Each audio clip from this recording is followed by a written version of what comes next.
They might start to resent dad for not providing the same experiences, even though it's not his fault he makes less money. The emotional reality. The judge continues, "Did you ever stop to ask your kids how they feel about that? It's not fair. They get to do everything with you and not with dad." Children notice disparities. They internalize them. They create narratives around them. Dad doesn't love us as much because he doesn't take us on trips.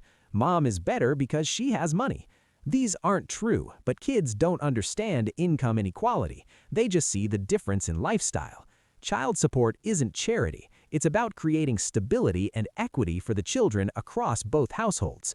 Miss Johnson's final deflection. Even after losing, Miss Johnson can't help herself. "Your Honor, I understand, but when I was out getting education, he decided to run around and chase everything that had legs. The judge has had enough. You know what? You guys need to be in a different court for that. That has nothing to do with me." Perfect response. Family court is not therapy. It's not the place to air grievances about past relationships. The judge is there to determine financial responsibility for children, period. Case dismissed. The ruling stands. $1,456 per month, paid on the first of every month. Mr. Carter walks out of that courtroom with a victory, not because he won against his ex, but because his children will now have financial support that reflects both parents' incomes. The MLM factor. Let's talk about the elephant in the room, Herbalife.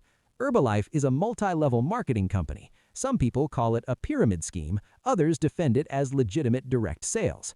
Whatever you call it, the business model is clear. Recruit people below you and you make money from their sales. Most people in MLMs make very little money. The FTC has documented this extensively. But a small percentage, those at the top of the pyramid, can make substantial income.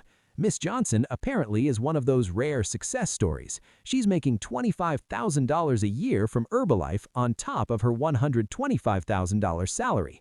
The cost of success. But here's what nobody talks about. What did she sacrifice to get there? To succeed in an MLM, you have to be constantly recruiting, selling, attending training events, building your downline, going to conferences, posting on social media, networking. It's essentially a second full-time job.